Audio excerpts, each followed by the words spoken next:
get started this evening. Thank you, Madam Chair. Item 1 is in relation to Bylaw number 4198, 2011 for 1300 and 1302 Coast Meridian Road. I'll call upon planning staff to make a presentation regarding the item.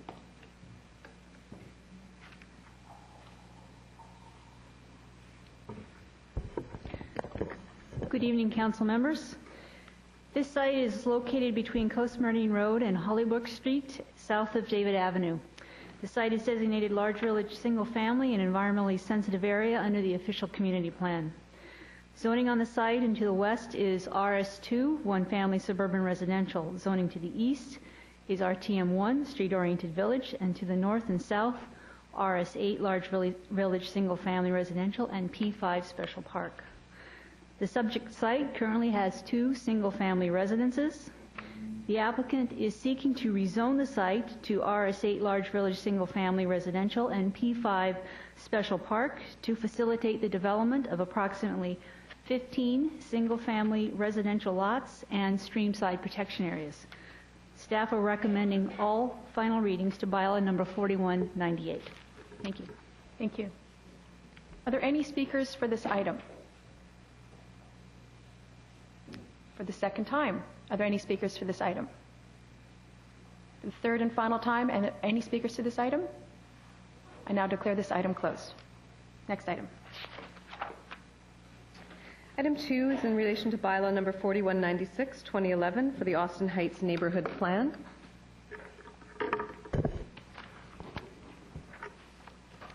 Good evening, I'm Nadia Carvalho, Community Planner and Project Coordinator for the Austin Heights Neighbourhood Plan. The Austin Heights Neighbourhood Plan area is bounded by Blue Mountain and Joyce Streets to the west, Linton to the east, Foster to the north, and Rochester to the south. The development of this land use plan was developed through a comprehensive consultation process, including a council-appointed project advisory group, which included residents and key stakeholder groups. It also, supporting the development of this plan, were members of a staff technical working group, including representatives from Engineering, Parks, Development Planning, School District 43, and TransLink. We held a number of public open houses that were very well attended, including our last public open house in late January, which saw 400 community members turn out with, of the written comments, 3 out of 4 people showing support for the plan. The Austin Heights neighborhood is home to a number of civic facilities, including the Poirier Precinct, which includes the library, Chimo Pool, and the Senior Center, Blue Mountain Park, Centennial High School, Como Lake Middle School, and Vanier Elementary School. The majority of the proposed changes are focused in the existing commercial core. Just let's turn on the animation here. The existing commercial core is the area now shaded in white. That area will see the introduction of a higher density mixed use, tall, slender, slim, well-spaced high-rise towers with a 3 to 4 story podium base. Will allow for retail at grade and offices and residential above. The podium base will front the street and create for a pleasant pedestrian experience. Neighborhood attached residential. The existing neighborhood attached residential allows for housing choices, which are small-scale, innovative housing types, which allow for up to 4 units on a lot. Right now, neighborhood attached residential is permitted in the area roughly located between Lougheed and Marmont Street, and we'll be expanding that area to the area shown in white, which represents a 5 to 10 minute walking distance, mostly south of the commercial core. The medium density apartment use. Currently, the medium density apartment use currently exists and it is the area to the north of the commercial area. We'll be adding 2 new areas of medium density apartment use, and those are the areas now shaded in blue. Those new areas will allow for an effective stepping down of densities from the higher density commercial core to the surrounding neighborhood attached residential area. Council will also consider select redevelopment opportunities to higher density in the existing medium density area, which is north of the commercial core. And finally, the majority of the single-family neighborhoods will remain the same, and they are as shown in the area shaded in white. So that ends my presentation, and again, I wanted to thank all those community members that turned out to all of the public open houses and got involved and shared their support of the plan, and their input helped us shape the plan that you see before you today. Thank you. Thank you, Nadia. It's been brought to my attention, before we call for speakers, I just want to acknowledge that MLA Diane Thorne from Coquitlam is here, so thank you for coming, Diane. We do have a speakers list. Robert Gritton of Mavis & Young. Please step forward and state your name and address for the record. Good evening, Selena Robinson, Acting Mayor. Council, ladies and gentlemen, I am Robert Gritton. I'm a real estate consultant, and I'm acting on behalf of the owners of the Rona site, which is at 425 Le Bleu, behind the John B. Pub, which many of you councillors might be more familiar with. We've been following the Austin Heights neighborhood plan process over the last couple of years and been very excited about what you guys are doing up there. The planning department, with the public input, has come up with a really great, vibrant, modern neighborhood for that area that is in dire need of redevelopment. As you know, the city has gone through many public open houses and design charrettes. There were 3 original concepts for this area. The chosen, I guess, the selected concept indicated with specifics to the Rona site, some high rises on that site, and density 3.5, bonus to 4. From those concepts, the preferred development concept showed twin 16-story plus towers on that site. On November 18th, 2010, Council was presented with a draft Austin Heights neighborhood plan.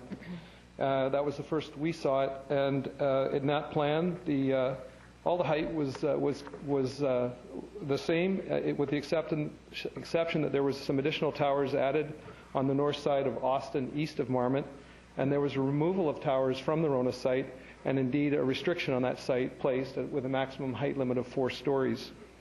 As you can imagine, the owners of the site were a little curious as to how this could have happened so late in the process without any discussion with them or any public debate, and after all of the public open houses and charrettes.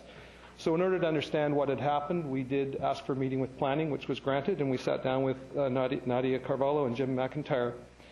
We were told by them that there was feedback from the residents. There was, as I think we were told, there was 400 people that had attended the various open houses. And some of that feedback had some concerns regarding density and height, and some of them had some concerns regarding suites that would be looking into adjacent properties in backyards. It was also indicated that there was a need from planning's perspective to have a better transition from the height into the single-family neighborhood. We mentioned in our meeting that Rona has still term on their lease. They have over 6 years left on their lease, and we wouldn't be coming forward with anything for at least that time. They felt that was great because that would allow the neighborhood to do a little bit of development, see some height happen. As we all know, there's very little height in that neighborhood. Let some towers be built, let some successes happen, learn from those, and then be able to come in and produce what we would hope to be a consultative development application. We were indicated in that planning meeting that that was great because the density hadn't changed on the site. The density remained at 3.5 with a bonus to 4. But in fact, I think one of our issues, and this is an important point, is that if you're limiting height to 4 stories, it's impossible to get anything over about a 2 FSR. You just physically can't do it. And in fact, most 4-story frame buildings are at about 175. So we wanted to understand more clearly where this direction change was coming from, and we asked and received a copy of all of the comments from planning. We went through those comments, and indeed there were 94 people out of the 400 or so that had attended that provided comments. And as Nadia had indicated, our number shows 69%, a strong majority, supported density and supported height. 14% or 13 people were not in favor of high rises. And 2 people out of those 94 comments mentioned they had concerns about suites looking into their backyard. These 2 people did say they were okay with 4 to 6 stories. We have no way of understanding where the 13 complainants are located and whether they're near our site or not. I don't think that's relevant. I think it's relevant that it's a very small minority that complained about height and complained specifically about looking into people's backyards. To give you some idea of the site, and I don't know how familiar you are with it, you know the slope is significant from Austin as you go south. The Rona site was originally developed by the De La Salle family with a lumberland store. And when they built the store, they had to put a very large retaining wall on the south elevation. And so if you go to the south side of the site now, there's about a 30-foot wall, slope and then wall. Then there's the foundation. Then there's about a 20-foot building. It's quite a mass, not a great transition. Our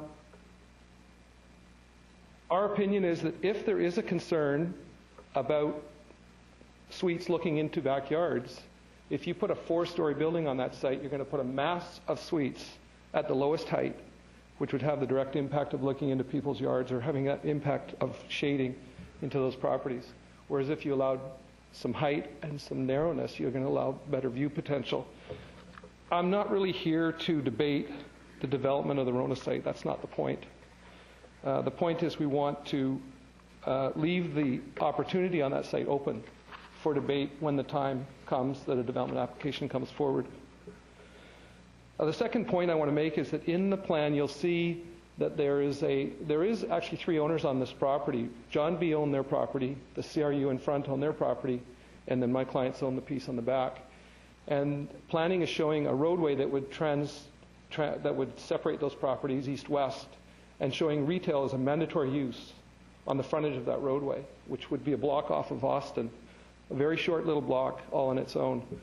Not sure that's a great idea, not saying it's not, but not saying that it should be mandatory. I think any user that's going to end up back there from a retail perspective is likely going to have to be a draw type of user. It's going to have to be somebody who draws their own traffic. It's not going to be a small mom and pop or a small retail operator. It's going to be a London Drugs or a podium retail type of user. If that's the kind of user that makes sense on that site, great, but I don't think we should be forced to have retail, either ourselves or our adjacent neighbors to the north.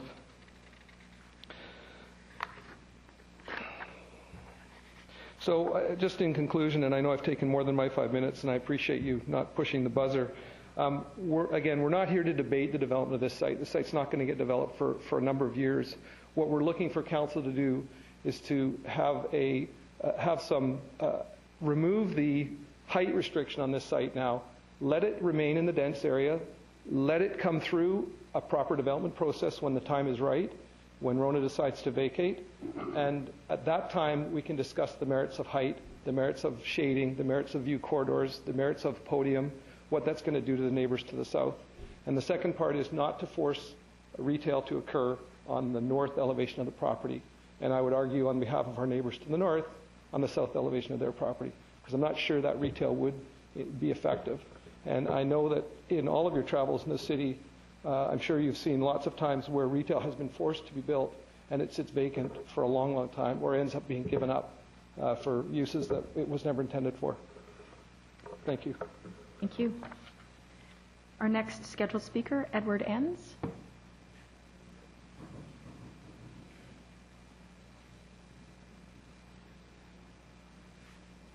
Good evening, Mr. Enns. Please come forward and state your name and your address for the record.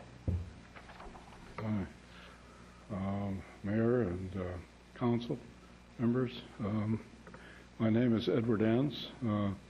I reside at the midpoint approximately of that whole designated area, 1569 Haversley. I have lived in that same place for 39 years. I'm retired and have been so for 15 years after practicing as a professional electrical engineer for 34 years. I'm in favor of the Austin Heights neighborhood plan to increase density of population for the following reasons. The area is served by fast train service to downtown Vancouver. The area is on moderately high and stable ground. It's probably the safest area for such development in the whole of Greater Vancouver area when earthquake considerations are taken into account, as they have to be. The area does not encroach on arable land. The area is within walking distance on near level ground of a large world-class natural park, Monday Park. Not much further away are the Riverview grounds, which I hope in my lifetime will become the appreciated recreational asset that it is its potential. The area is adjacent to a very good, I'm not a golfer, but I've heard, a very good 18-hole golf course. Should attract a lot of golfers.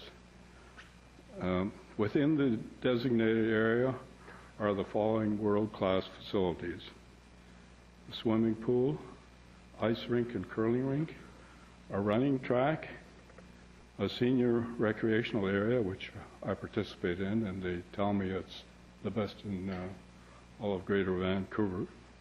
I haven't been in the others, so I can't say.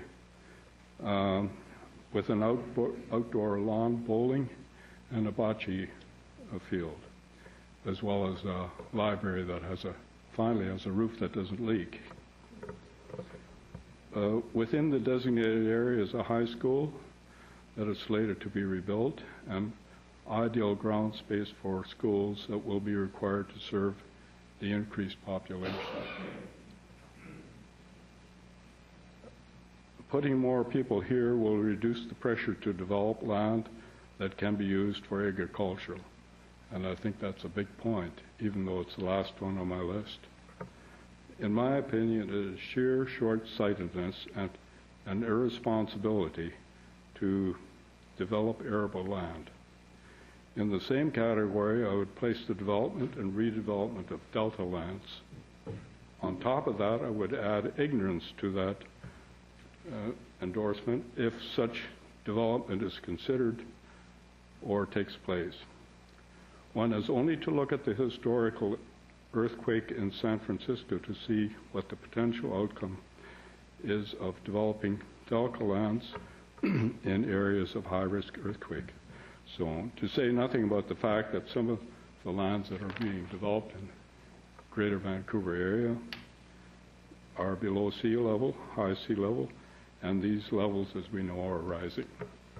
Thank you very much. Thank you. Our last speaker that's pre-signed up is Aj Chada.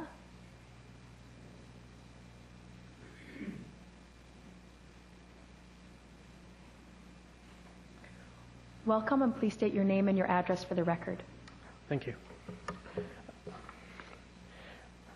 Honorable Acting Mayor and Council and members of the public, my name is Ajinda Chada. I'm the owner of 951 Austin Avenue, and I live at 506 Blue Mountain Street, which are the northwest corner properties of Austin and Blue Mountain.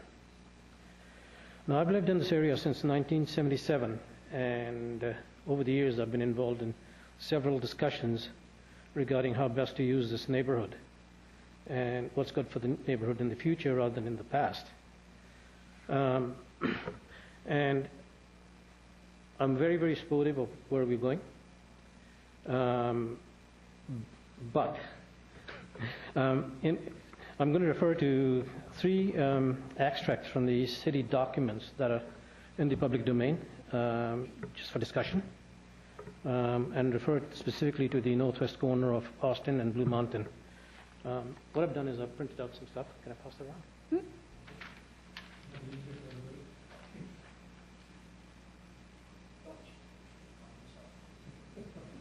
Thank you.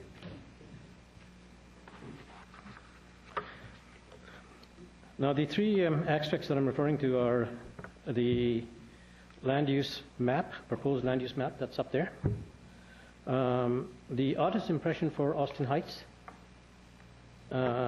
which was on the public open house front page for everybody.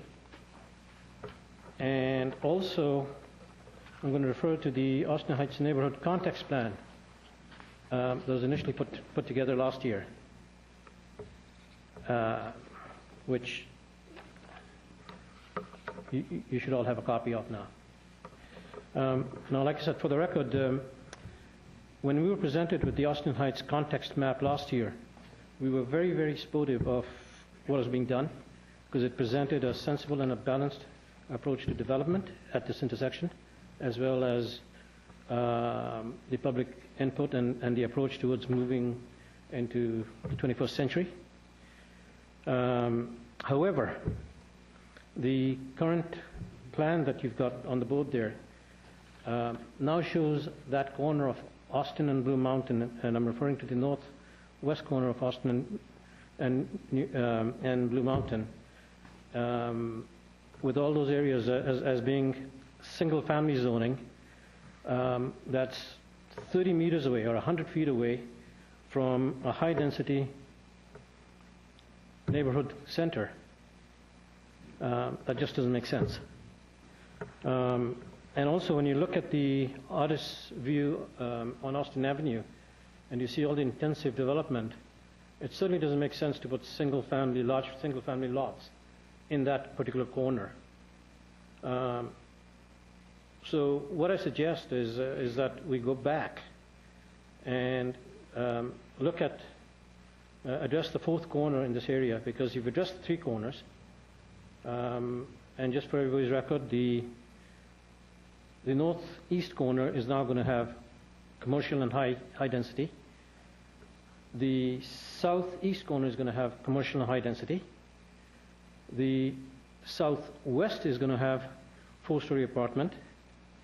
And that leaves us with, especially directly across, with just large single family. Now, what I'd like to do is to have the context plan revisited. I'd request the council to do that and consider the 4-story apartment development that they were originally considered on the original context plan, and have that put back in. Thank you. Thank you for your comments. That's our pre-assigned speakers list. Are there any other speakers who wish to speak to this item? Please come forward and state your name and your address for the record.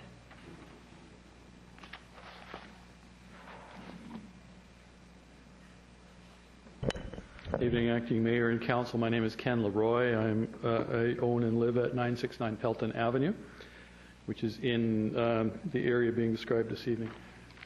I attended one of the open houses held at the Legion last year, and I would just like to comment that contrary to comments that were made earlier about public hearings, I talked to many of the people that were attending there, and without exception, everybody was against what was being proposed at that time. Primarily, the concern was with moving from 2 to 6 stories along Austin Avenue, and more concerned about the northeast corner for a high-rise building there. All the people that I talked to said that a so-called gateway building is unnecessary. Where one high-rise building goes up, more inevitably follow, and that would completely change the character of this neighborhood and begin to turn it into more of a downtown area. My neighbors and I moved into this area. I've been there since 1979 because of the character of the area, with the park being and mostly single-family residences in my particular area. We didn't choose to live there because it's not a downtown area. If we wanted a downtown area with high density, we would have chosen to live in a high-density area. This would completely change the character of the area. I certainly realize that redevelopment of the Austin Heights business area is required, and I'm in favor of that, but not to build it up to very high density that's been proposed.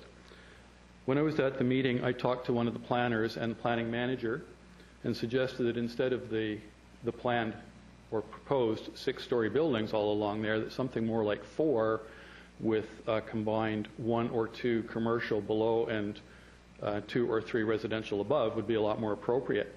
The planner told me that, well, no developer would build such a thing because it doesn't exist anywhere. Well, when I was driving here this evening, I came along St. John Street, and that's exactly what I saw. I came along Newport Street, Newport Village. That's exactly what I saw there. So I'm wondering about the qualifications of the planner and the planning manager who say this doesn't exist anywhere.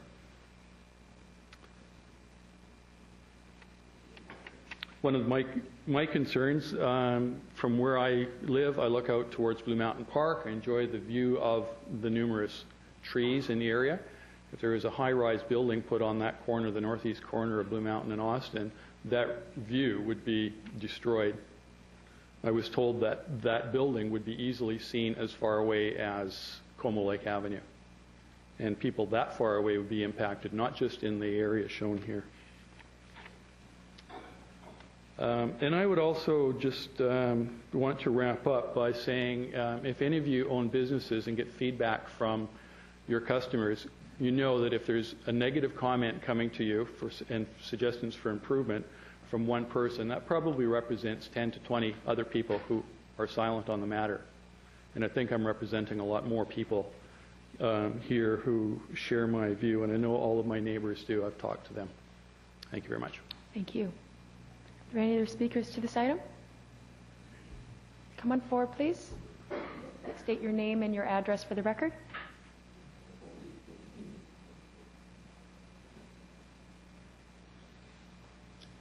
The Acting Mayor and Council, my name is Phil Johnston. I live at 961 Charland Avenue, which is certainly in the planned area. I've been fortunate enough to be a part of the Public Advisory Group from the beginning of this process, and I have to say, as a citizen of Coquitlam, I'm very proud of the employees and the people that have been working on this project. They're consummate professionals, and in the process of getting to this point, they have brought in highly qualified people from other parts of Greater Vancouver, different planning districts, and have done a very thorough job, I believe, of investigating all of the potential of this neighborhood, right from the basics of transportation to the actual densities, the studies that have determined who might actually come up and build the buildings and do the work on the project here. And in the end, with the public hearings, and I was at every public hearing, or not public hearing, sorry, open house, and the general response and feedback from most people that I talked to was quite positive, and there are always people that don't want change. But I know for myself, personally in the neighborhood, the idea of a more walkable community, the fact that we're going to redo Austin Avenue so that there's not every nook and cranny and stairs and almost impossible for someone with a disability to get around in. We're going to see nice access to places. We're going to see better parking, a more walkable community in every way. And so I just think this is a great plan, and I would sure rather see this developed than us cut down another 1,000 acres of trees up on the north side there. So I'm all for this, and I think most of the people that I talked to have been in favor of it. So thank you so much for the process that you've gone through and for the patience that you've shown. Thank you. Thank you. Are there any other speakers to this item? Please come forward and state your name and your address for the record.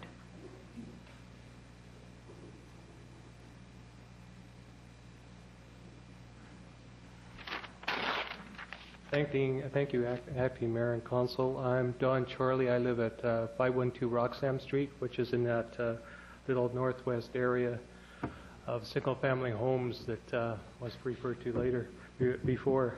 First of all, I'd like to say that basically the reason why that density in that zone was removed because all the neighbors in that area don't want that density. There's a lot of really new homes there and really new expensive homes there, and they want to keep that as a single-family dwelling because it is a kind of a unique area. I don't know if you've been in that area, but it's very unique. It's isolated from Austin and Blue Mountain just because of that area tucked beside the golf course. I was also at every one of the public meetings, and I had the impression that people were supportive of the redevelopment, but were concerned about these heights that were being talked about for the towers. I talked to the planners and I said that, couldn't you think about, there was actually, I noticed that when they did a tour of other areas, one of the areas was in Vancouver along the Alma corridor there, which is 7-story buildings, and I was told that they couldn't be restricted to 7 stories because they can sell their apartments for more along Alma. And I thought, well, but it costs more to buy the property along Almide. Isn't it sort of a kind of equivalent thing? I think if you're listening to real estate agents and developers, I'm sorry, but I think that they're going to maximize their profits, and I think that that's not who you should be listening to. You should be listening to the people in the neighborhood who have to put up with this. I look at, I go down Austin Avenue and I look towards Burnaby, and it's so ugly, those high-rises there. Now, I know they've been said, oh, ours will be nicer and everything, but I just don't think, I think that you've got to have some more control on the height. Also, I think you guys should have in your plan that you should allow a developer to meet a LEED standard and give them some points for doing that. Silver LEEDs or something like that. It should be a little bit more green, the development here. But our biggest restrictions, our biggest concerns was the high-rise that was going to be on Blue Mountains potentially. When I talked to the people at the last open house, they said, well, that would only go in if I got approval by the neighbors. But I don't want to have to go to every one of these meetings for 14 high-rises to just get. I think there should be restrictions on the height built into the plan. Thank you. Thank you. Are there any more speakers to this item? Please come forward, state your name and address for the record. Thank you for this opportunity. My name is Helen Brown, 2855 Walton Avenue. I don't live in that Austin neighborhood, but I am concerned about it because I might want to go up there and shop and so on. I agree that commercial area needs some revitalization. And I like the idea of a walkable kind of a community as it's been described. But that's what Newport Village was supposed to be, and that's what Cedar Brook was supposed to be. Both of these, of course, in Port Moody. And what I experienced, because I go there quite often, what I experienced is that there is so much automobile traffic in those two, quote, villages, that it really makes being a pedestrian quite hazardous. And I have, on a couple of occasions just recently, had to help people who are actually younger than me, but debilitated by strokes, to just get across the little roadway in Newport Village, just to go from one shop to another. Now, if you compare those designs to Whistler Village, for instance, where the parking is, the entry and exits to the parking are from fairly major streets, but you go in, you park in those places, and then you walk into the walkable village area. I think it's a much better design, and I have not been to the most recent open houses, but I was to one of them, I guess about a year ago, and so maybe some of these things have been addressed since then. So that's a big issue that I would have if I were a shopper in that area, and if I was a resident who was living around there and had to shop there because that was the closest place or the place where I could walk. So truly pedestrian friendly, I think, should be a big goal here. Of course, those of you who know me, and I guess you all do by now, I am really concerned about how much additional green open spaces have been provided to address the needs of the people, the increased population that is going to happen in that area, and I'm quite sure it is going to happen. I don't think there's any doubt in that. It's just a matter of how high and how wide. But I have my giant, which I won't unfold here, but I have my giant parks map of Coquitlam. And when I look at this, of course, a big green space near this area is Vancouver Golf Club.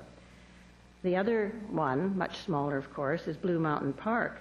And then to the north, the closest green space is Como Lake area, and please don't feed the geese. And then to the east is Chimo Park area, about 5 or 6 blocks away. And then way down to the south is some little park, I don't even know the name of it, but it's right down by Hammond and Rochester. So Blue Mountain Park is it, and how Blue Mountain Park is going to continue to service the needs of the outdoor needs of the people who live in that area and will be living in that area, I think should be of great concern to everybody making the decisions. And then the last part of this whole plan, and I wish that that we were having two public hearings, one to do with the, what is it called, the small-scale innovative housing choices in the surrounding single-family areas or properties. But I wish that was a whole separate public hearing, because it in itself is so different from these other issues that we're talking about in terms of shopping and high-rises. But just off the bat, now I made these comments to the planning department, I guess a year ago. I'm still really concerned about the floor plans of all these little cottages and carriage houses, whatever you want to call them, because to me, most of them do not address the needs of people who are supposed to, or who are wanting to age in place. Because if you're incapacitated in any way, either by a handicap or simply by age, if your kitchen and bathroom are upstairs and your bedroom is on the main floor, how do you manage? And another one of the plans I saw was sort of the reverse thing, where the I think the bedroom was on the main floor, but the bedroom was upstairs, but the kitchen and living room area were on the main floor. It doesn't make any sense to me. I think that there needs to be, in those floor plans, there needs to be the types of plans that will address the needs of the people who would be renting in there. And I hope that there will be provision for those properties to have the owner of the property living on site. I just noticed in the paper the other day, I think it was North Vancouver, correct me if I'm wrong, that has removed its provision for property owners to live on site of a rental unit, but they have added to that if the property owner is not going to live there, they have to have a property manager. I don't know how this city is planning to go. Again, if we're going to clutter these, that's a bad word maybe, but clutter these single family lots with a whole bunch of little cottages and so on, then we're taking up green space that's privately owned. Are we providing publicly owned green spaces to compensate for that? So I guess that's really the main things that I wanted to address here. Thank you for the opportunity. Thank you. Are there any other speakers to this item? Please come forward. State your name and address for the record, please. Diane Thorne, 948 Poirier Street. I wasn't going to speak originally because I don't live in this area, but my office is in this area, and I did attend, I think, all but one of the open houses. And I just wanted to make a couple of comments about density. And I recognize that change is difficult, and we all know that. And it's hard to go from lower density to high density, and we're having these kind of discussions, I guess, all across the Lower Mainland, because we have to densify some areas in order to accommodate population growth. And it just makes so much sense to me that this kind of an area where you have commercial, properties, and you have an area that you can develop to be higher density residential and higher density commercial if you get the residential, because at the moment it's very, very difficult for any of the businesses to make a go in this area. I'm a charter member of the first Coquitlam BIA, the Business Improvement Association, and I know for a fact, just talking to the members and the people in the area, because I do a lot of my shopping walking around the area, how difficult it is to make a living there, because there just isn't the density. And this is one of the few areas in Coquitlam where it's certainly the commercial area is flat and you can walk around. It'll be even more walkable in the future, I think, the way it's going to go. And I think that this is an area where, especially with high-rises and higher density buildings, you can move when you're a senior. Like, I would consider moving to this area. I don't live there now, but I might in the future live there, because you would hardly need a car. You would hardly ever need to use a car if you lived in this area. I mean, I think of the area that I live in now, which is up by Como Lake and Poirier, and the Como Lake Village. Nice little shopping center, but, you know, all single-family houses there. When I want to leave my house, there's nowhere in that area for me to move to. This is an area that I could go. And I think lots of seniors will move in here because they can live here comfortably and get old there and probably only move one time and stay there.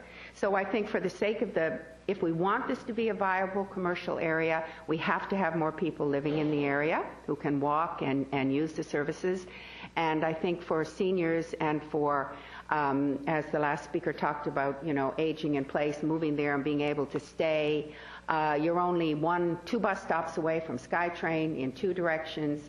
I just think it's a really good area, and as difficult as it is to accept the higher density, we have to do it in lots of these higher density nodes around all of our cities, including Coquitlam. So I think this will be a fairly slowly paced, well-paced development. It's not going to happen overnight, and we'll all get used to it. And I think that the good will, in the end, outweigh the negative aspects of the development. So I hope it goes ahead. Thanks. Thank you. Are there any other speakers for this item? For the second time, are there any other speakers to this item? For the third and final time, are there any other speakers to this item? We have a question from Councillor Nicholson. Thank you, Madam Chair. I have a couple of questions for staff.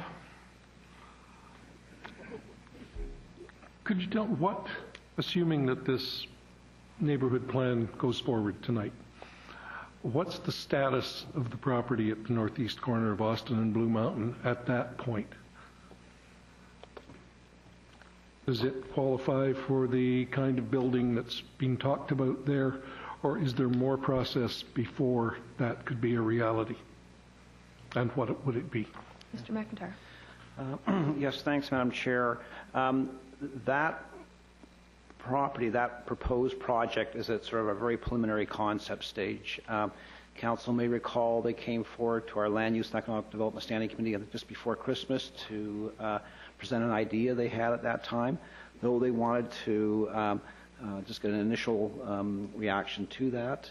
But they wanted to hold off until the neighborhood plan was further along and ultimately finalized.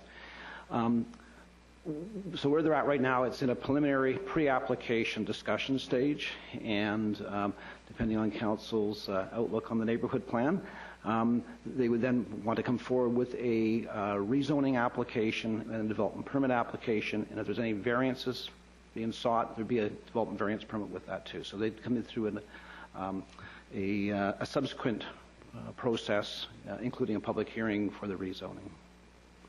So how would the zoning stand tomorrow if this passed tonight? The zoning would remain as it is on the site on that service station site right now. Some kind of commercial. Yeah. In fact, just, and I think it was touched on by one of the speakers, what we've tried to do in evolving the neighborhood plan to the public hearing tonight is to provide those sort of safeguards and measures in place, so those sort of checks and balances, so as applications come forward, it would need to have to go through the proper processes before they're actually further public hearing. Okay, I have a second, fairly unrelated, but pretty close to the same location. Looking at the property immediately west across Blue Mountain, the policy that I have seen expressed in most of this neighborhood plan and in other neighborhood plans that we've done is there's generally an approach that kind of tapers the density out of single family, perhaps into multifamily, then into low-rise apartment, and moving taller as you come to the middle. What we seem to have as you come up Austin Avenue, all of a sudden at Blue Mountain, you go.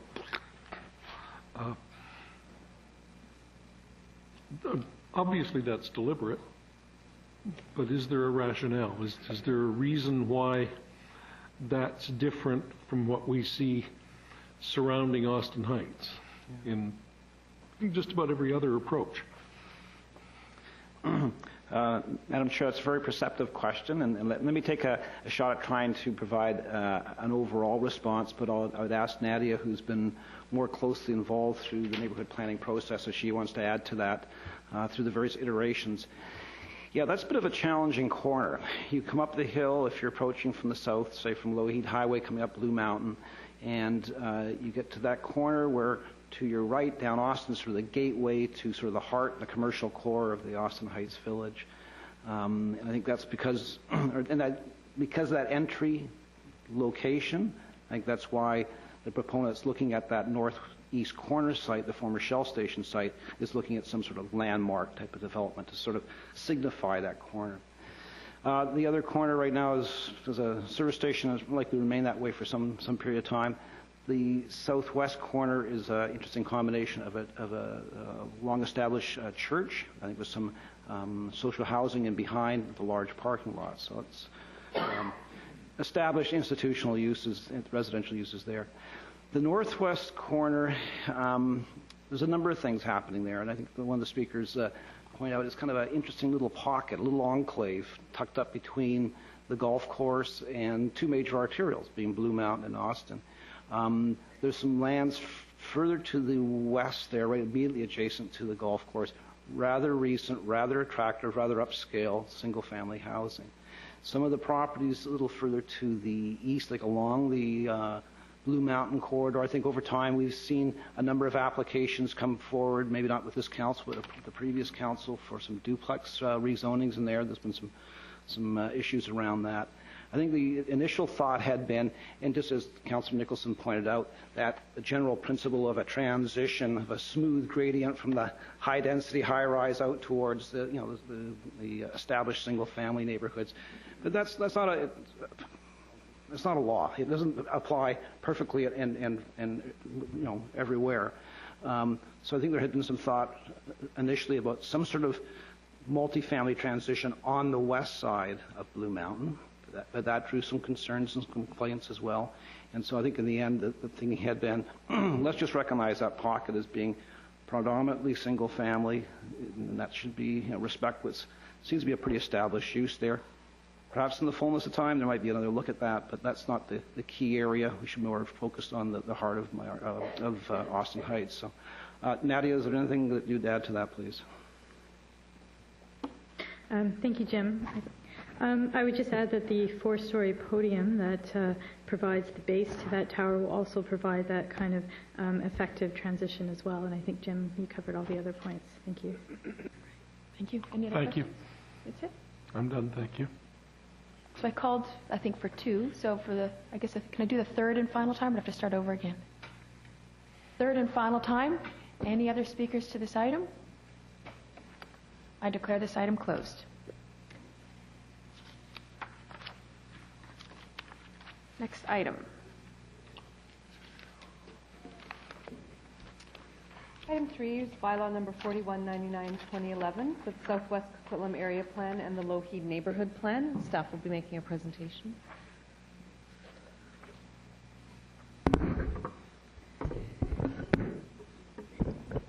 This city-initiated official community plan amendment would redesignate an area bounded by Lougheed Highway to the east, Delest Avenue to the north, Highway 1 to the west, and Alderson Avenue to the south from one-family residential to compact one-family residential. And by doing so would formalize the current practice of allowing RS4 compact one-family residential infill subdivisions in an area that has already seen several sites with zoned RS4. Given this context and the presence of many smaller lots within the subject area, staff believe the compact one-family residential designation is an appropriate fit in this area and should not adversely affect the overall single-family character of the neighborhood. Staff are therefore recommending all final readings to bylaw number 4199. Thank you. We don't have a speakers list for this item, so are there any speakers from the audience to this item? For the second time, are there any speakers to this item?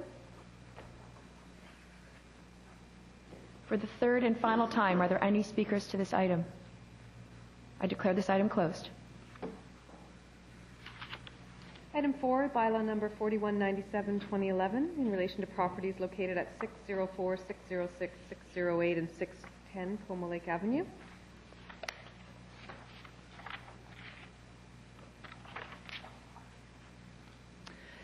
This site is located between the on the southeast corner of Como Lake and Emerson. The site is designated medium-density apartment residential under the official community plan. Zoning on the site and to the south and east is RT1, two-family residential. Zoning to the north, RM2, three-story medium-density apartment residential, and to the west, C7, transit village commercial. The subject site currently has 4 single-family residences on 4 single-family lots. The applicant is seeking to rezone the site to RM3 multi-family, multi-story medium-density apartment to facilitate the development of a 70-unit apartment building. Staff are recommending second and third readings to bylaw number 4197. Thank you. I don't see any speakers list, so are there any speakers to this item?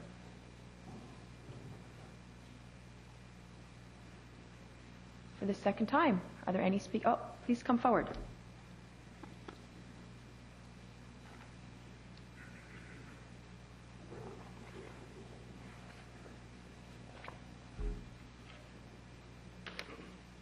Welcome. Please state your name and address for the record.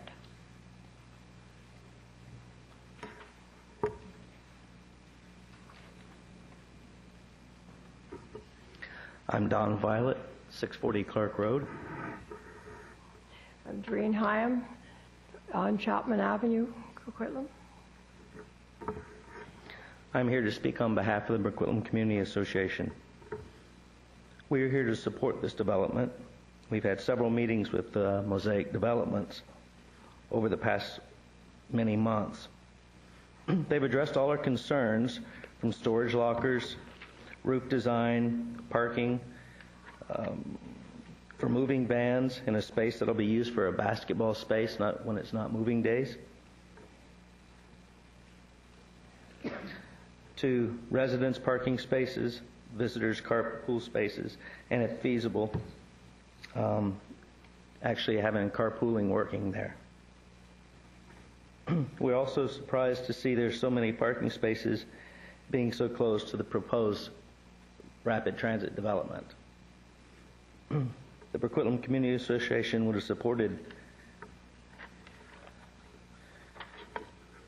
this with a much higher variance in respect to the parking that they're asking for at this time.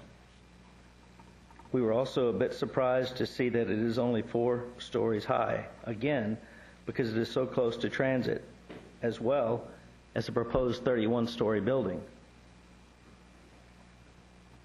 Actually, 2 buildings on the old Safeway site. Are we actually planning our neighborhoods, or just taking things as they come? Sometimes it seems that way. If done with forethought, the Coquitlam Community Association supports development in our area. It will help to bring new life to our aging neighborhood. In closing, the BCA supports the proposed Mosaic development. Thank you. Thank you. Are there any other speakers to this item? For the second time, are there any other speakers to this item? For the third and final time, are there any other speakers to this item? I declare this item closed. Item 5, bylaw number 4155-2011, in relation to 1649 Como Lake Avenue.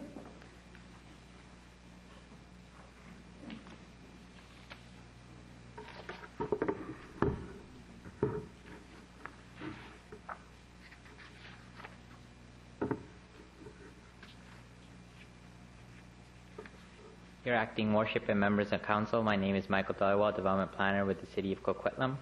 The site is located on Como Lake Avenue, west of Poirier Street and north of the Parkland Elementary School. The site is designated RS1, one family residential under the official community plan.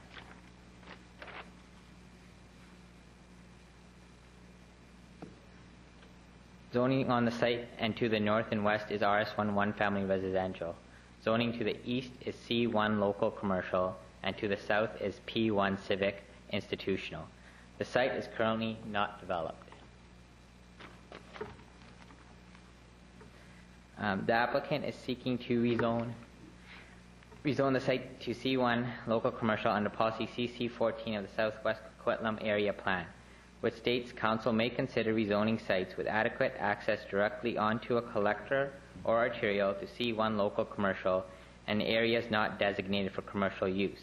The applicant is proposing to rezone the site from RS1 one-family residential to develop one comprehensive local commercial development on the subject site and the adjacent C1 local commercial zone site.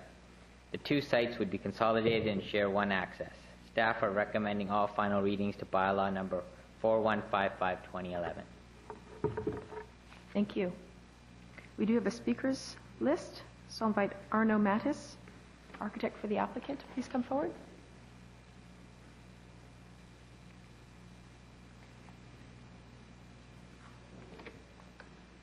Welcome. Please state your name and your address for the record. Thank you, Acting Mayor and Councillors. My name is Arno Mattis. I'm principal of iConstructs Architects, representing the owner at 1649 Como Lake Avenue. We just have a short presentation. We've heard some of the concerns of Mayor and Council, and hopefully you'll find that what we're presenting today addresses many of the concerns that you've had and you've brought forward. So the site is 1649, currently zoned RS1, just immediately adjacent to 1665. Both sites are owned by the same owner, and the intent is to consolidate the sites and consolidate the access points to a single access point off of Como Lake Avenue. Next slide, please.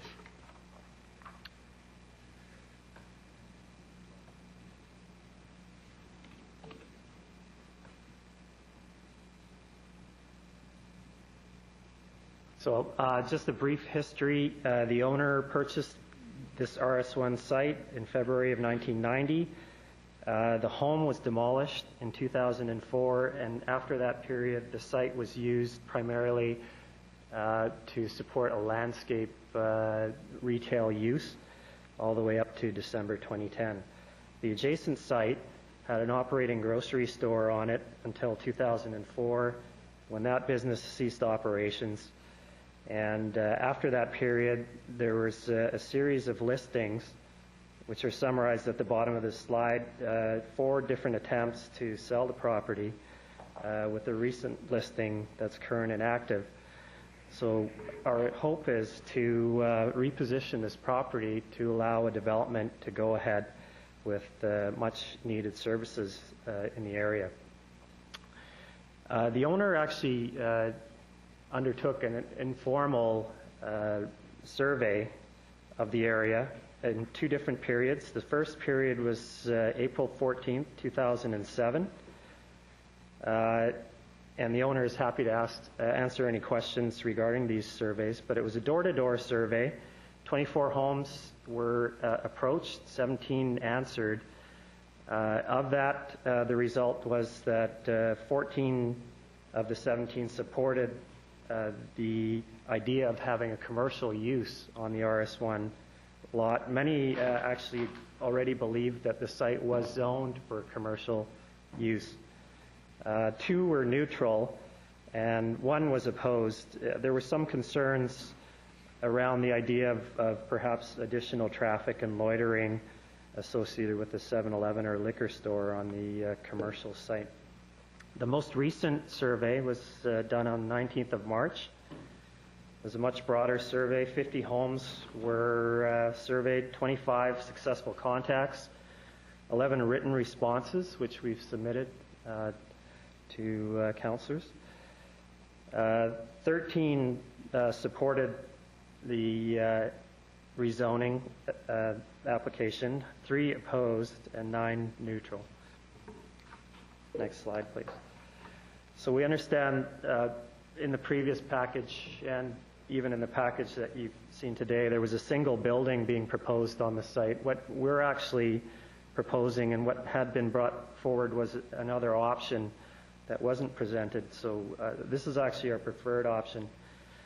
The current zoning permits a home to be built on this site with side yard setbacks of 1.8 meters and front and rear yard setbacks of 7.6 meters, which results in a site coverage of almost 50%.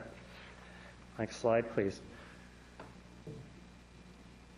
What we're proposing under the rezoning is to consolidate the access points, and under C1, the actual footprint of the site is about 5% less at 45%, with side yard setbacks being increased to 3 meters on the east and west. Next slide, please. The net result is that under the current zoning, a home would be permitted to be built up to 11 meters with a pitched roof, and under the C1, a building would be permitted up to, actually I think it's 7.6 meters, not 7.3. So this slide actually shows what could be built on that site today. Next slide. And so what might be built on the site if it was rezoned to C1 would actually be a smaller building and a lower building. Next slide, please. We've heard some concerns about traffic and the left in, left out issue. So what we've decided to bring forward to Council for consideration today is a right in, right out restriction. You can see the red triangle. That would be a median dividing the single access point to Como Lake Avenue, which would restrict any left turns onto Como Lake. So in summary, I think our hope is to provide for an opportunity to bring some much needed services, commercial services such as coffee shops, etc., to the neighborhood. The neighborhood surveys that were done informally suggest that more or less the neighbors are in favor of the proposal. The massing and density would actually be reduced over what would be currently allowed under the RS1 zone. And to address the traffic issues, we're proposing a right-in and right-out median. Thank you. Thank you. You have a question? You just want them on? Councillor Sikora? You used the term might be built. What is it that he said you're talking about what might be built? What are you really proposing on that site? Well, because this is not a development application, we can only suggest what could be built under the zoning. And so what we've suggested is a two-building scheme on a single lot, which would conform to the current C1 regulations in terms of height and yard setbacks. So what you're proposing is something for us to pre-zone the property, and then we don't know what's going to be on the site? Well, I'd rather have just specifics. What is it going to be on that property? What we're showing is a two-building scheme with the appropriate setbacks that relate to a C1 zoning designation in terms of height, setbacks, area. That's what could be built on this site. What is going to be in those buildings? Whatever uses would be permitted under C1. Well, there's, I guess, about probably 75 or 100 uses for that type of zoning. See, now I've got great concerns. I really have pre-zoning land and not knowing what's going to be on there. I'd rather you come to me and say, here's what's going to be on this property. Do you have any more questions? This isn't the time for debate. We're just here to listen. Do you have any more questions for him? I'm asking the question. Okay, ask the question. What is going to be in this property? And I'm going to be zoning a piece of property that I know what's going to be on there. He gave you the answer. So we have other questions. Might be. Okay. Okay, not good enough. Thank you. Councillor Nicholson, you have a question. Yes, I think I probably have a couple. Sure. Councillor Sikora went pretty much to the point of my first one. The intent here is to rezone the residential lot and to consolidate the two lots. And from that point forward, there are no guarantees as to what will be built except that it will conform with the zoning. It might be one building as was shown in a drawing from your firm in the package that we got before. Now we're seeing two, but really it's not up to you. It's up to whoever the eventual owner of the consolidated property is. And it would be up to planning as well. I would believe any development application would have to come forward and be considered by planning as well. Well, as long as it fit within the zoning, I think we'd be, and form and character and all that wonderful stuff.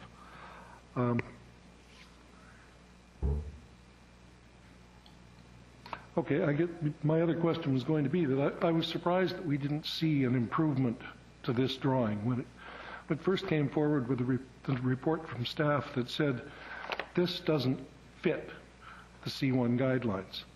And whether you were here at the time or someone from the proponent, if you're aware of that, I'm surprised it wasn't corrected before we got to this point.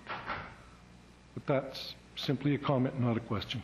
And I'm done. Thank you. I understand that Councillor Sikora has another question for the proponent. When you went door knocking, sir, I'm sure that the residents around there would say, you want to rezone, what do you want to zone for? What are you going to put on it? I'm sure that they wouldn't just say, I'm going to in favor of rezoning it. It might have been rezoned. They want to know what's going to go on the property.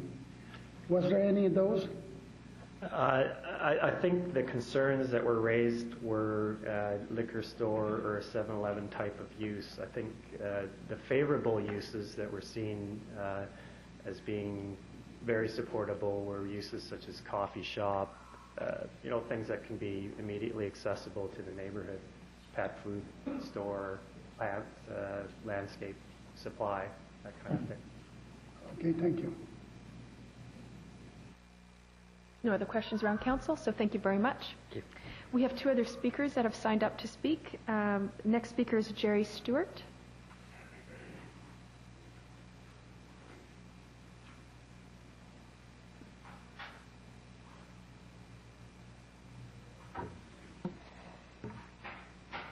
Welcome. Please state your name and your address for the record.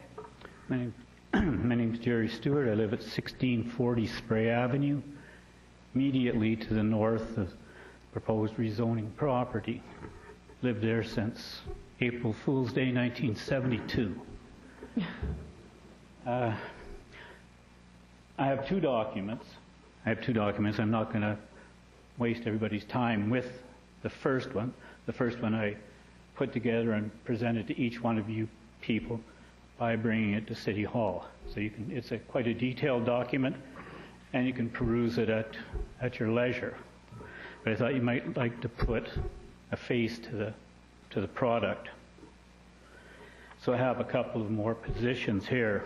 And the first one, not necessarily ranked in order of importance, is there a need for this development? Another harbor market, another garden shop.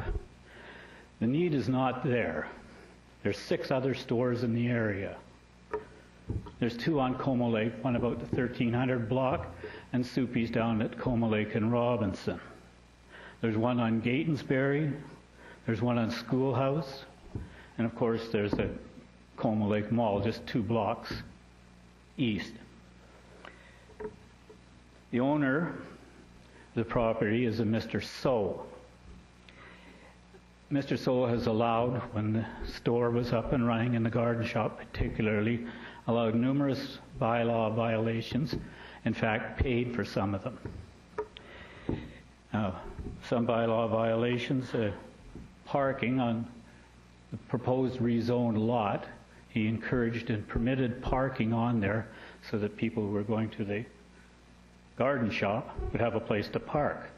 After much pressure from the neighbors and myself, city bylaw people started giving tickets to those cars.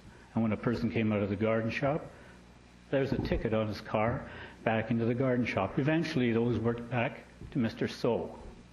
There was a meeting between Mr. So, his daughter, and the real estate agent at the time, and myself and other people.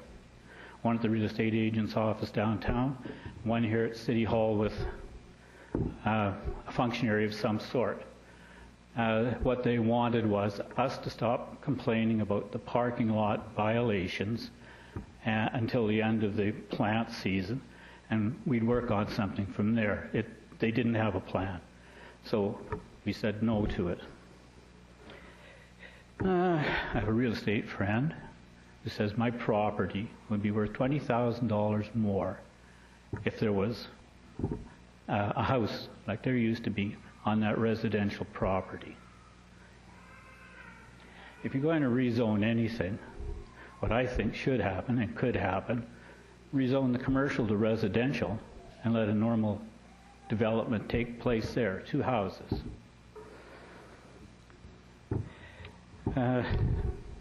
The property itself is a mess. It's always been a mess. Nobody ever comes around and cleans it up. I phoned Bylaw about it on numerous occasions. One glaring violation, Coquitlam has a bylaw that says 24 hours after it finishes snowing, people with sidewalks are supposed to clean them. They won't. I had to phone the bylaw officer, and finally they got somebody out there to clean it. The real estate agent, in fact, offered me the job. Do you want to shovel the snow off? I'm a retired person and I don't shovel snow. Another glaring bylaw violation, I don't know if you can go back to the pictures that were up there, that were outlined in red, but Mr. So has encouraged and paid for a chain link fence that encompasses a good portion of the residential property along its eastern boundary and a good portion along its northern boundary. 7, maybe 800 square feet that was scooped into, because of the way this fence was placed, scooped into the general commercial lot that he ran, or people ran as a garden shop. I don't know how much that cost, a lot of money, but Coquitlam was made aware of it and has sort of looked the other way. That's my document here. The other one you have with you, and that's all I have to say. Thanks for your time. So that document, did you want it to give it to the clerk? I don't. This is just some. Okay, that's scratch. fine. No. Fine, thank you. The document that you all got is the product. One that we have. Oh, great, great. Thank you very much, Mr. Stewart. Next speaker we have is Jeff Stewart. His wife is pregnant about the delivery. I hope it goes well. Thank you. That's it for our speakers list, so we'll open it up. Are there any other speakers for this item? Please come forward. State your name and your address for the record. My name is Jim Tree, and I live at 807 Wasco Street. That's just right around the corner. I've lived there since 1982, and I've known the neighbor too. Jerry, there were some things that he just said too that I was going to say too about the same thing about this. I did get approached by some developer alongside with, I guess, with the 2 Asian ladies that were, I guess, the owners of the lot. And first thing I said to him is, I'm dead against it, you know. And like for the main thing that was brought up, there was no confirming, well, what's going to be there. Oh, this is what can be there, is all that was given to me. Or it could be a list, like a whole list of stuff. And nothing said about, you know, the height restriction. All of a sudden they change it to commercial. I mean, are they going to raise the height? It's going to be the same thing, you know, like the same thing when they built the Como Lake Chevron station there, the town pantry. The Harbor Mart used to be right there. I mean, that Harbor Mart store, when the town pantry opened up, I mean, it pretty well done that business in. That's pretty well the same time the Harbor Mart closed down, which was the time the town pantry, because how can a little Harbor Mart open up when there's a town pantry right next door to it? Plus same thing with the Como Lake development. They just redid a lot of Como Lake Village, and there's still places there for rent. There's some places there been still available for almost a year to rent, and like there's places further down. There's further down the street, and the developer come around could not give a definite thing. And plus, the main thing is the traffic. I also have a letter sent in too. Myself and my wife sent a letter in too about we're against it, because mainly the traffic too. Because if you're inside the place and all of a sudden when you leave there, and you got to go eastbound on Como Lake, oh, now the traffic is heavy. So now you have to hang a right and go westbound on Como Lake, and first thing you need to do is hang a right on Wasco Street where I live, which people still turn in there, and you turn into the first driveway, if not the second driveway, to make your U-turn. for you can get back out to make your left-hand turn to go eastbound on Como Lake. And the main thing, like I say, is another thing was what I had suggested too was why not just tear it down and make 2 residential lots instead of commercial, instead of a big commercial. Because I mean, I don't know if the neighbor lived next door at 1641. I'm amazed he's not here. Because I would be, I mean, if I was right next door to that, to 1649, I mean, all of a sudden you look out your back window, you could have a 7-Eleven or whatever. I mean, you don't know what's going to be there, but it's going to be the noise and everything. I think it'd be just like I think the one neighbor there said, why wasn't it just developed if it would just make 2 residential lots? And they developed it. They just said, well, that place has been up for sale for years. Said, well, why hasn't it sold yet? Why, is the price too high? I mean, if you have there's places that sell. I mean, in our area they sell pretty good. If you have a good price, the price is going to sell. Well, that's all I got to say right now. The main thing is there was nothing said. Well, what's going to be there? Well, this is what can be there. Thank you. Thank you. Just wanted to check with staff about height restriction. The speaker made a comment about that there would be no height restriction. Can staff sort of speak to what height restrictions exist for this zone?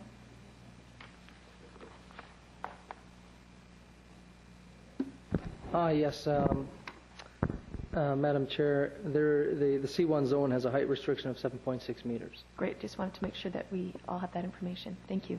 Are there any other speakers to this item? Come on down. You're the next contestant. Please say your name and address for the record.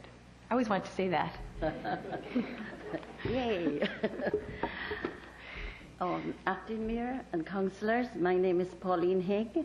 I live at 1632 Como Lake. My home is obliquely opposite the subject property. Now, what I would like to say, first of all, I'm a retired senior, and I love my neighborhood. I'm also a retired realtor. I worked in the business for more than 25 years.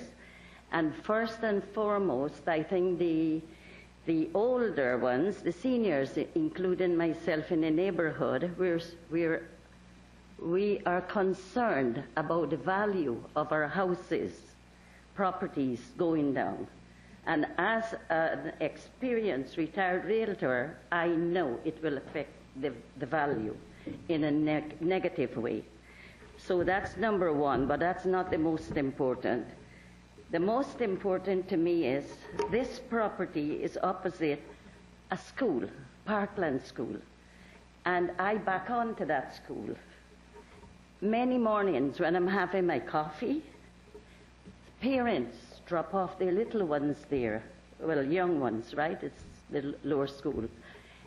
And I can see some of the children are even scared when they're left alone there. They drop them off early. I suppose they have to go to work, even before the teachers and others come in to protect them. Now, if this is going to be opposite this schoolyard, if you look at the place there, you'll see it. I am concerned. While I'm taking my coffee, most mornings if I'm home, I stand there and watch those little ones until the teachers come in. That's number one. So I'm concerned for the safety of the children because, as the others said, we don't know what is going there. That's one. The traffic safety is a huge problem. There were many accidents in that location, and I think that's why the city put in that left turn. So yes, there is a huge problem with the traffic safety, and we live in a residential area. As the others have said, we do not need a commercial area, a commercial building. We can walk within 10 minutes to Como Lake Village. We have coffee shops, banks, everything. We do not need it. The fourth point is, what do I have here? Right. When there was a little bottle depot there, it was only temporary. I could look across in the evenings after dark and see people loitering, hanging around. And I can see police cars at times driving in there. and that was only temporary. So my main concern is the gentleman mentioned that he canvassed the area. I'm retired. I'm home a lot. No one, as far as I know, knocked on my door. Perhaps he did when I wasn't home. Why didn't he leave a note? I opened my curtain one morning and I saw a sign, a little sign. It's there. But on my coat I went across. That's how I know. 2 weeks before this meeting. If I was on holiday, I wouldn't even know what's going on. I don't think we had enough time to gather the neighborhood together. So I'm totally opposed to this. We do not need a commercial building in a residential area. We have Como Lake Village, and we have up the road, we have lots of places around there. So we do not need it. And as far as I'm concerned, yes, it will affect our values. And I'm retired, and I need every penny for my retirement. The person that owns it, perhaps he can afford it, but the seniors in the neighborhood, our home is our retirement. And on that note, I say thank you. Thank you very much. Are there any other speakers to this item? Please come on down.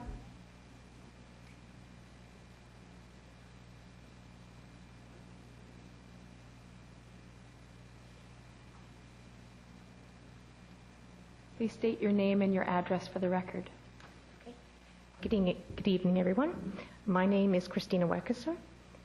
I'm speaking on behalf of my mother and my family. We are the property. Your address. Oh, I'm sorry. 1641 Como Lake Avenue. We're the property directly beside this proposed change. We are opposed to having the residential change to a commercial lot. This is a residential community. Most small businesses are struggling nowadays because of the large businesses that have been opening up around our neighborhoods. We feel that this will not benefit the neighbors of Como Lake. There is a park and an elementary school that is used 365 days a year by families and the children that use the school.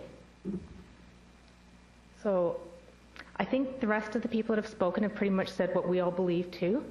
And we think council should really take a look at this, and we really need to know what do they mean by a commercial lot. I also heard some grumblings too that possibly the commercial lot could be a 2-level, possibly residential above, commercial below. I haven't heard that mentioned tonight, and I'm really wondering about that also. Thank you very much. Thank you. Are there any other speakers to this item? Please come forward and state your name and your address for the record.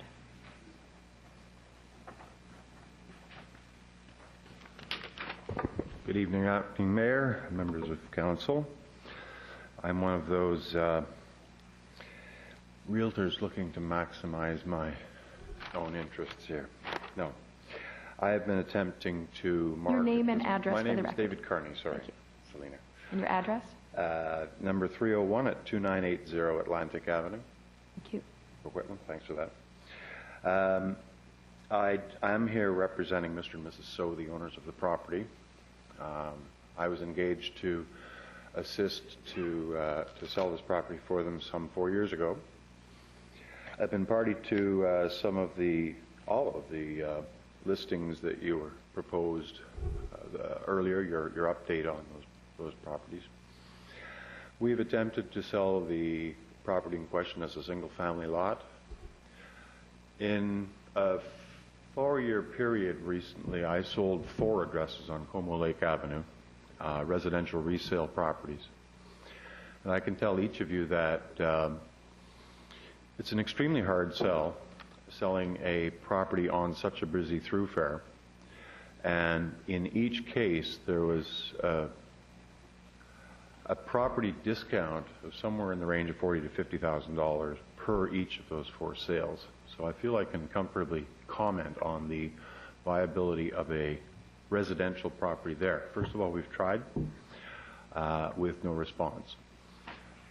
Secondly, I've entertained proposals and approaches from practically every commercial proponent, small-scale retail, large-scale retail, car washes, donut shops, a variety, a large variety. I have about 4 files, 2 or 3 inches thick each over the past 4 years.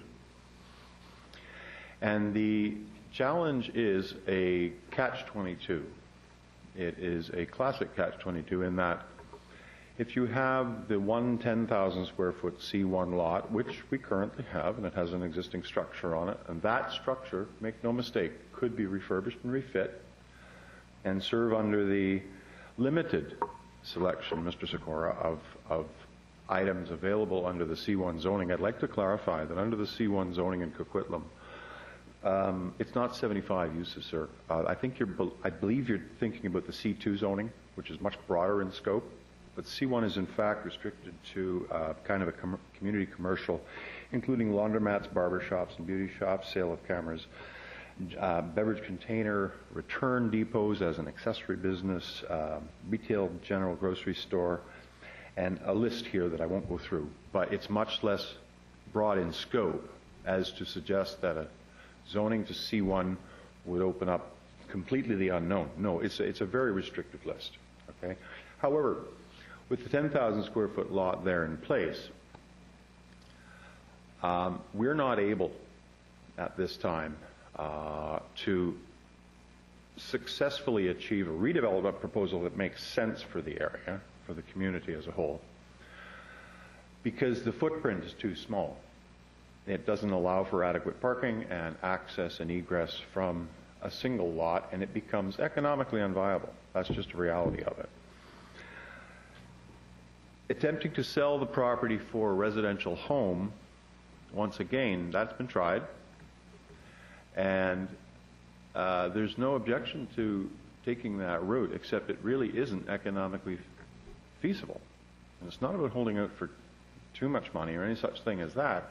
If you develop a residential property on that particular site with the same access and egress issues that we're discussing today, you're going to add one home to the area, but it's not going to be a premium home as was depicted eloquently by our architect. It's going to be a makeshift, make-do measure built by a builder at a economic level, let's just say.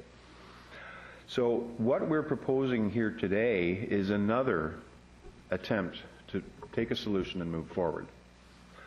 By consolidating the 2 lots, you do come to a measure of economic viability where you have a 19,000 square foot footprint across the 2 lots. So we're not talking about one building across the 2, but it does become large enough to sustain the various uses that are allowed under the C1 bylaw, which is restricted to 7.6 meters, by the way, in height.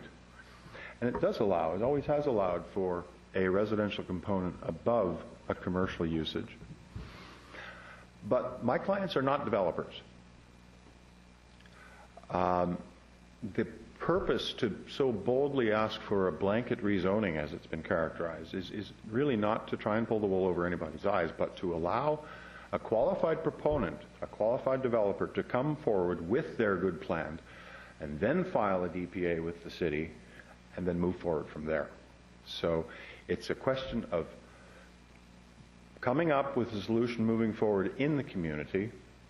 Were this property set back onto Spray Avenue or onto Levis or any of the flanking purely residential streets, we wouldn't be having this discussion. It would have sold a long time ago as a viable residential lot, and everybody would get on with life.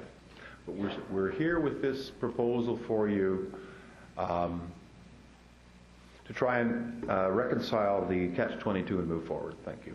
Thank you. I have a question from one of our councillors, Councillor Sikora. Okay, thank you. You said your clients are not developers, so it's spec buying. Is that what it is?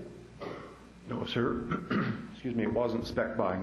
They acquired the property quite some time ago and have operated it as a revenue property in that time.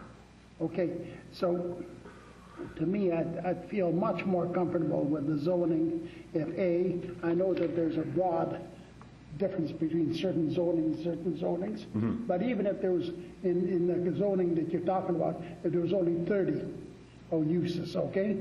I'd like to know what is going on. I mean, the neighbors would like to know what's going on in that property. Okay.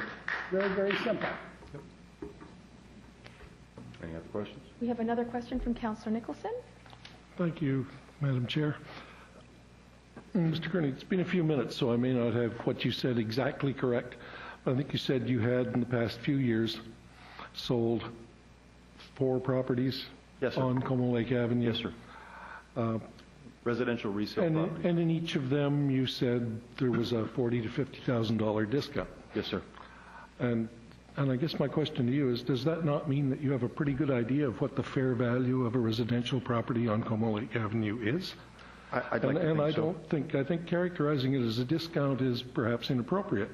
It's $40,000 or $50,000 less than if it were on Spray Avenue, perhaps. Yes.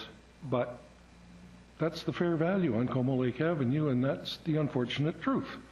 Well, okay, that's another way of couching the same reality. Okay. And it is today. Is that a property on Como Lake Avenue, in my recent experience, does suffer a marked discount from that property a block or two either way off the street? Yes, sir. I don't feel that's an unfair characterization. No. Okay. Thanks. Thank you. Thank you. Are there any other speakers to this item? Please come forward, state your name and address for the record.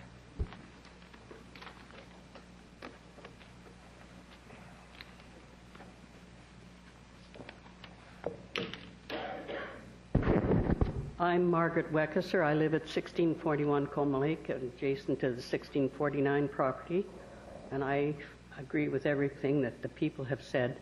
And if you look at the residential area, they have put the wire away over. It looks like a small lot, but they've moved the wire off into the residential area, so it's bigger than it looks.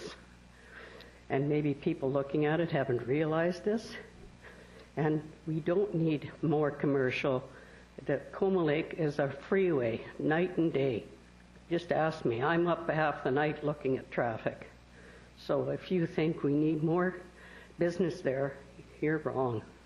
Anyway, thank you. Thank you. Well, let's see if there's any other speakers. Are there any other speakers to this item? All right, Mr. Kearney, if you'd like to come on down.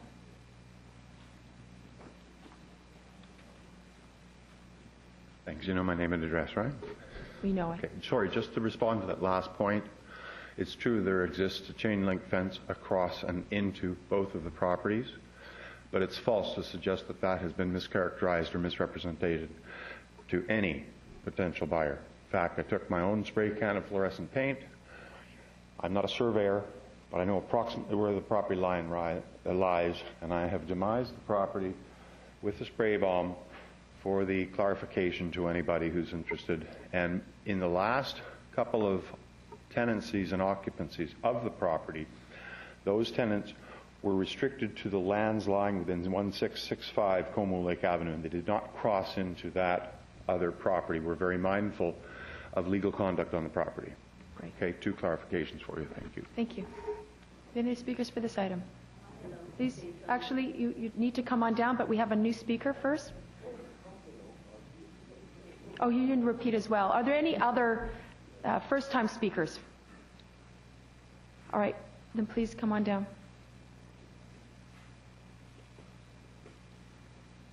If you have some new information to share with us, we'd love to hear again, it. my name is Jim Tree, and again, what was brought up about the developer said, he said, went about all these neighbors, and there was a lot of neighbors in favor, which, well, why don't, how come anybody said the neighbors in the list? Wouldn't he have a list of the neighbors that were in favor? I think there said something about lots of neighbors in favor. Was it, but what about the neighbors right next door? We know they're against, and the people right across the street, there's nothing, it's easy for those developers to say, but they don't live right next door. It's easy to say for them, they think, I mean, there's the people next door is going to, and it makes like a commercial place right there. I mean, it's not going to put their value of their house up.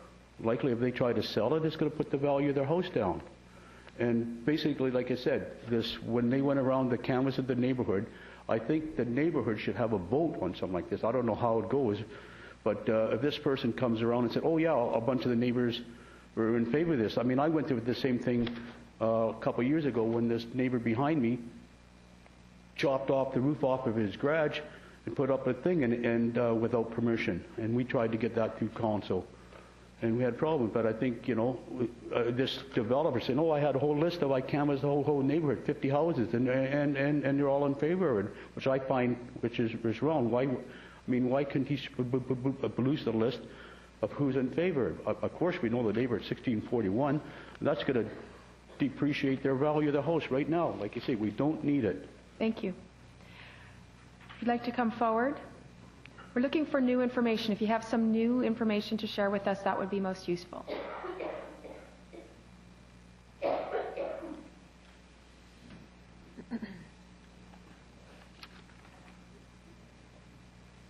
Again, my name is Pauline Hing, 1632 Como Lake.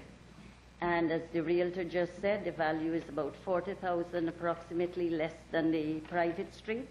When I bought my house in Como Lake, I did pay about $30,000 to $35,000 less than the street behind me. Thank you. Thank you. We live in Como Lake. We paid less, so when we're selling, we expect less. I was in the business since 1973.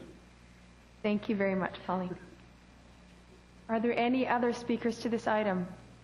Please come forward, and we have a new speaker over, both new speakers. Please come forward. First-time speakers first, please.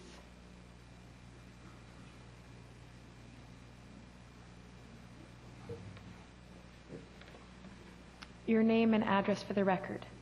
My name is Erica So, and I reside at 6706 Walker Avenue in Burnaby. I'm the daughter of the owners, and I am one of the people that went around the neighbor twice, back in 2007 and also this year, around the neighbor. So I guess in response to one of the questions, he was saying that, he doesn't know who answered yes or no. I believe that we gave you a copy of the people. There are 10 surveys that were signed by the neighbors, and they actually wrote down their addresses. And also when we stated that we visited 50 homes, and all the addresses are mentioned of the people that actually answered the door and people who didn't answer, we actually have the list of everyone that, all the houses that we have visited. So this is not a fabricated information, I could tell you that. Great. Thank you very much. Please come on down.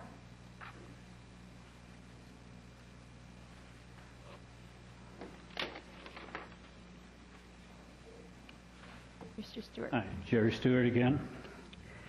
Now, they toured the neighborhood, all right. They've done it a couple of times over the years. And some of the properties they've toured are 300 or 400 meters away. And one time, the first time I believe it was, Art Knapp was interested in developing that property. So they would ask the neighbors softball questions, like, what do you think if there was a nice garden shop there, and when you went up to buy flowers for Mother's Day and Valentine's Day, you could go in to a nice coffee shop and have tea or coffee while you're, looking over your plants. Who's going to say no when you're 400 meters away? When you're right next door, it's a big difference. Gentleman over here, a realtor, talked about some sort of a dividing line that he created with some spray paint. I'm here to say that that dividing line has been covered with broken signs, which are laying all over the place, junk, garbage. It's not uncommon for trucks to pull in there in the middle of the night and kick out an old Chesterfield. The place is a pig pen. It's been a pig pen for years, and it's been a pain in the ass for years. When we first moved in there, we bought the house from the person who built it. And he built that house, I believe, was in 1966 in that area, and had nothing but trouble right from the start. And one of his resolutions to the problem was he was a truck driver, tractor trailer guy, and he would take grease off the fifth wheel of his tractor. The trailer fits onto the tractor.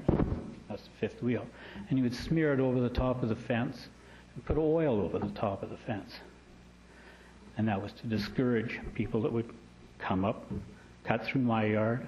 The yard that used to be next door was quite a bit bigger. It's been an access, both yards, for people to trespass, to go into that garden shop and steal plants. I found my fence is broken twice, and product that they were in the process of taking from there laying in my backyard. I was looking out my front window one day, and an adult male came walking up the street, started onto my property. Wind the window open. Can I help you? He said, I'm just going through the store. I said, the hell you are. You can go walk around. That's all. Thank you. Thank you. Are there any other speakers to this item? For the second time, are there any other speakers to this item? We have a question from Councillor Weimer. Thank you. One of the items I would like before we make a decision on this is a list of the uses for the C1 zone. And I'm wondering if staff could provide that for us. Mr. McIntyre? Please.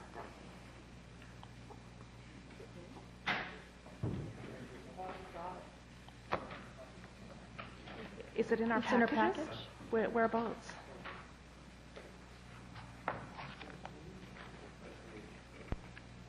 I mean the front page.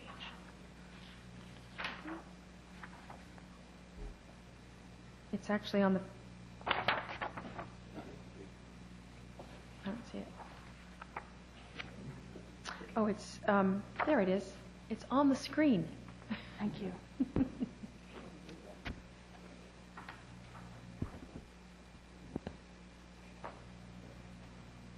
Thank you.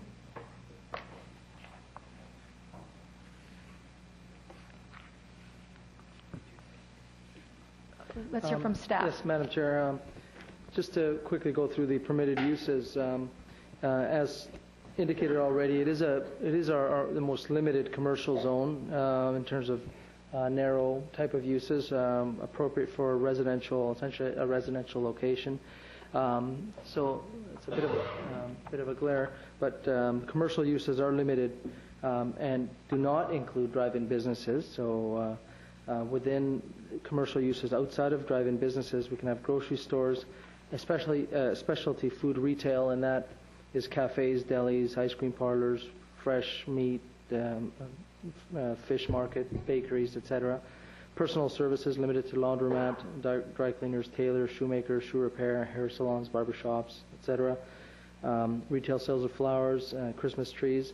And as noted earlier, there is a potential for an accessory residential use, caretaker use on the property, as well as office. And that's within the second floor area. And there's a number of accessory uses as well on the lower part of that list, beverage container, return center, as well as accessory home occupation, off-street parking and loading, etc. So it is the narrowest of commercial zones. Great. Thank you. Does that answer your question, Councillor Reamer? Yep. Thank you. For the third and final time, oh, sorry, I didn't see you. Councillor Nicholson? Thank you, Madam Chair. I have a couple of questions for staff. There was reference from one of the speakers to the possibility of two-story construction with residential above. It sounds from Raul's just presentation on the potential uses as though that would be permissible. Two-story yes. Also be permissible with some commercial use above, doctor's office, dentist office, that Yes. sort of thing? Yes, Madam Chair. The residential use would have to be limited to the upstairs area as a caretaker, for instance. But this could permit, the zoning would permit a two-story building. And the second story wouldn't have to be residential? No. But if residential could only be on the second story? That's correct, Madam Chair.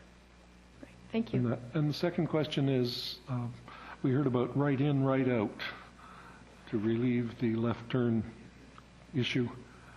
I'm guessing that to make that effective, we'd need a divider down Como Lake Road.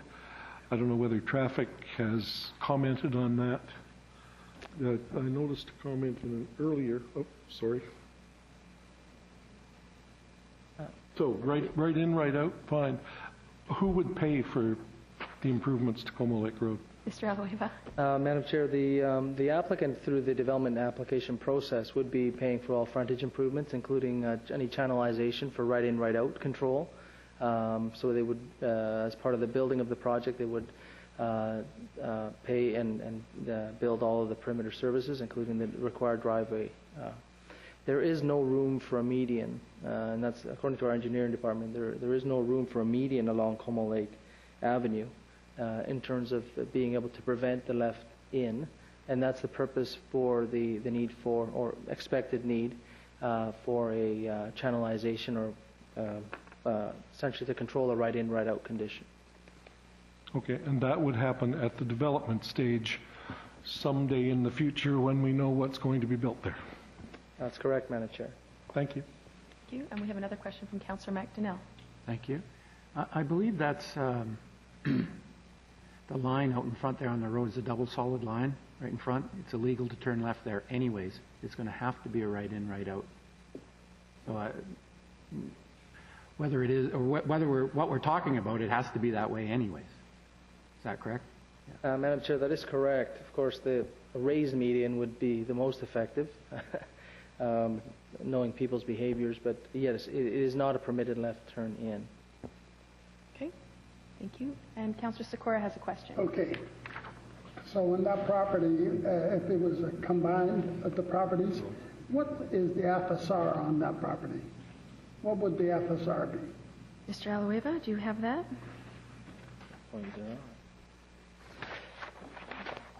Madam Chair, I believe the combined total site area is about 19,000 square feet. 19,000 square feet. 19,000 square feet. Based on the density, the floor area ratio in the C1 zone, which allows 1.05 floor area ratio, so you'd be in the order of about 20,000 square feet, roughly, buildable area. 19 to 20,000 square feet. 20,000 square feet buildable area. Total buildable and that area. Could be either on one floor or two floors. Or 2 floors, correct. 2 floors. Okay, so 2 floors. So if it was, say, 20,000 square feet, okay? Now, let's say that there was 10,000 square feet on the bottom, 10,000 square feet on top. That could be up to 10 units up on a second floor of living accommodation. Madam Chair, of the total buildable floor area, in the C1 zone does limit the upper story of the building to 30% of the total floor area in order to create a more residential style of building mass. So it really would depend on a more detailed reconciliation of the site, the expected uses, and total parking, and then that would essentially drive the lower floor plate as well as the upper floor plate. Okay. We haven't gone through that exercise, but... Yeah. Let me ask that question this way. If number one, if they wanted to put a residential on top, how many, and I'd say 750 square foot units, how many units could they get on the top floor? Mr. Aloiva, how quick are you with your math?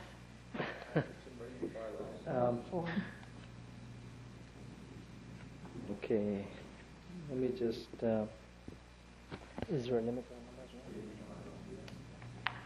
Yeah. So I believe the zone allows no more than 3 units. 3 units. Okay, thank you. More questions? For the third and final time, are there any more speakers to this item? I declare this item closed.